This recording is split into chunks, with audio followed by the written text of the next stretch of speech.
Excel PU college ಗುರುವಾಯಿನಕೆರೆ, ಕರ್ನಾಟಕದ number 1 PU college. Admissions open now.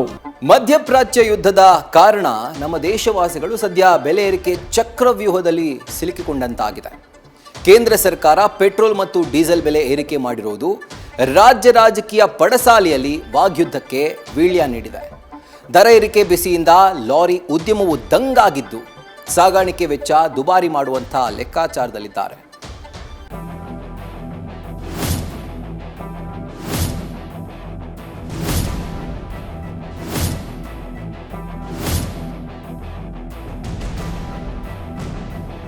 ದುಬಾರಿಯಾಗಿರೋ ಇಂಧನ ಜನರ ಜೇಬಿನಿಂದ ಹೆಚ್ಚುವರಿ ಧನವನ್ನ ಖಾಲಿ ಮಾಡಿಸಿ ಬದುಕನ್ನ ಅಧ್ವಾನ ಮಾಡಿಸ್ತಿದೆ.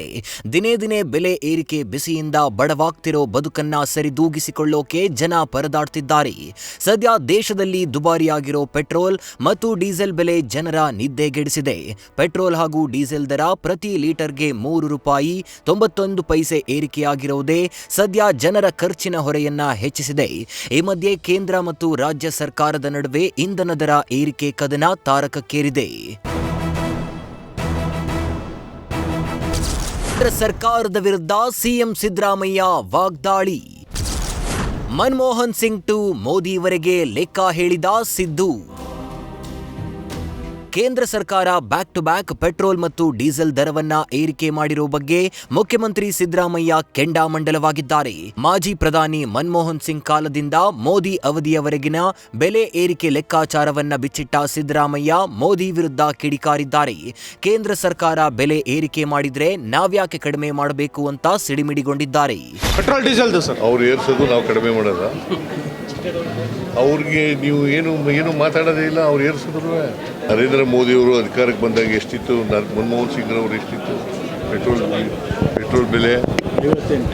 48 ರೂಪಾಯಿ ಪೆಟ್ರೋಲ್ ಬೆಲೆ, ಡೀಸೆಲ್ ಬೆಲೆ ₹48. ಪೆಟ್ರೋಲ್ ಬೆಲೆ ₹70 ಇತ್ತು. ಗ್ಯಾಸ್ ಬೆಲೆ ಎಷ್ಟಿತ್ತು? 414. ಈಗ ಎಷ್ಟಾಗಿದೆ? ಮತ್ತೆ ಯಾರು ಮಾಡಿದ್ರು ಇದನ್ನ?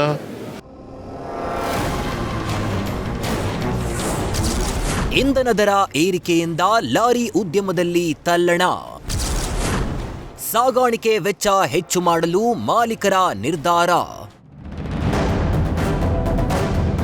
ಪೆಟ್ರೋಲ್ ಮತ್ತು ಡೀಸೆಲ್ ಬೆಲೆ ಏರಿಕೆಯಿಂದ ಲಾರಿ ಉದ್ಯಮಕ್ಕೆ ಭಾರಿ ಹೊಡೆತ ಬಿದ್ದಿದೆ. ಹಠಾತ್ ದರ ಏರಿಕೆಯಿಂದ ಲಾರಿ ಮಾಲೀಕರು ಕಂಗಾಲಾಗಿದ್ದು ಸಾಗಾಣಿಕೆ ವೆಚ್ಚ ಹೆಚ್ಚು ಮಾಡಲು ನಿರ್ಧಾರ ಮಾಡಿದ್ದಾರೆ. ಒಂದು ಲೋಡ್ ಸಾಗಾಣಿಕೆಗೆ ಈಗಿರುವ ದರಕ್ಕಿಂತ 3 ಪಟ್ಟು ಹೆಚ್ಚು ದರ ಪಡೆಯಲು ಚಿಂತನೆ ನಡೆಸಲಾಗಿದೆ. ಕೆಲವೊಂದು ಕಡೆ ಬಾಡಿಗೆ ಸಿಗದೆ ಲಾರಿಗಳು ನಿಂತಲ್ಲೇ ನಿಂತಿವೆ. ಹೀಗಾಗಿ ಸಾಗಾಣಿಕೆ ವೆಚ್ಚ ಏರಿಕೆ ಅನಿವಾರ್ಯವಾಗಿದೆ ಅಂತ ನ್ಯೂಸ್ ಫಸ್ಟ್ಗೆ federation of Karnataka lorry owners association ಅಧ್ಯಕ್ಷರು ಮಾಹಿತಿ ನೀಡಿದ್ದಾರೆ. ಇವತ್ತು ₹3.11 ಬೆಲೆ ಏರಿಕೆ ಆಗಿದೆ ಡೀಸೆಲ್ ಪರ್ ಲೀಟರ್.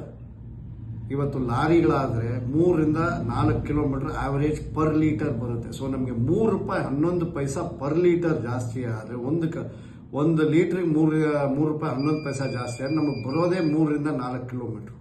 ನಾವು ₹3.11 ಜಾಸ್ತಿ ಆಗಿರೋದ್ರಿಂದ ನಾವು ₹1,000 ಬಾಡಿಗೆ ಅಂದರೆ ₹3,000 ಮಾಡ್ಕೊಳ್ಳೇಬೇಕು, ಬೇರೆ ವಿಧಿ ಇಲ್ಲ. ಸೊ ಈ ವಸ್ತುಗಳು ನಾವು ₹1,000 ನಾವು ₹3,000 ಮಾಡಿಕೊಂಡ್ರೆ ಅದು ಬೆಲೆ ಏರಿಕೆಯಲ್ಲಿ ಹಾಲಿರ್ಬೋದು, ವೆಜಿಟೇಬಲ್ಸ್ ಇರ್ಬೋದು, ಏನೇ ತರಕಾರಿ ಏನೇ ಇರಲಿ ಎಲ್ಲಾನು ವಸ್ತುಗಳು ಜಾಸ್ತಿ ಆಗುತ್ತೆ. ಫಸ್ಟ್ ಆಫ್ ಆಲ್ ನಮ್ಗೆ ಇವತ್ತಿರೋ ಪರಿಸ್ಥಿತಿಯಲ್ಲಿ ನಮ್ಗೆ ತುಂಬ ಕಷ್ಟದಲ್ಲಿದ್ದೀವಿ. ಈ ಬೆಲೆ ಏರಿಕೆ ಅಂತೂ ನಮಗೆ ಬೆನ್ನ ಮೇಲೆ ಬರೆ ಹೇಳ್ದಂಗೆ ಆಗಿದೆ. ಸೊ ದಯವಿಟ್ಟು ಇದು ಕೇಂದ್ರ ಸರ್ಕಾರ ಕನ್ಸಿಡರ್ ಮಾಡಬೇಕು. ನಾವು ಮೀಟಿಂಗ್ ಮಾಡಿಬಿಟ್ಟು ಇದ್ರ ಬಗ್ಗೆ ಆಲೋಚನೆ ಮಾಡಿ ಏನು ಮಾಡಬೇಕು ಅಂತ ನಾವು ಡಿಸೈಡ್ ಮಾಡಬೇಕಾಗುತ್ತೆ. ಒಟ್ನಲ್ಲಿ ಪೆಟ್ರೋಲ್ ಡೀಸೆಲ್ ಬೆಲೆ ಏರಿಕೆ ಬಿಸಿಯಿಂದ ಒಂದೊಂದೇ ಉದ್ಯಮ ಸಂಕಷ್ಟಕ್ಕೆ ಸಿಲುಕ್ತಿವೆ. ಒಂದಾದ ಮೇಲೊಂದು ಉದ್ಯಮಗಳು ಬೆಲೆ ಏರಿಕೆ ಮಾಡೋ ದಾರಿಯಲ್ಲಿ ಹೆಜ್ಜೆ ಹಾಕ್ತಿದ್ದು ಹೀಗಾದ್ರೆ ಹೇಗಪ್ಪ ನಮ್ ಕತೆ ಅಂತ ಜನಸಾಮಾನ್ಯರು ತಲೆಕೆಡಿಸಿಕೊಳ್ತಿದ್ದಾರೆ. ಜನಾಕ್ರೋಶ ಭುಗಿಲೇಳೋ ಮುನ್ನ ಕೇಂದ್ರ ಸರ್ಕಾರ ಅಲರ್ಟ್ ಆಗುತ್ತಾ ಕಾದು ನೋಡಬೇಕಿದೆ. Chandana Shetty, news first, Bengaluru. News first ನಿರ್ಭೀತಿಯಿಂದ ನಿಮ್ಮ ಪರವಾಗಿ.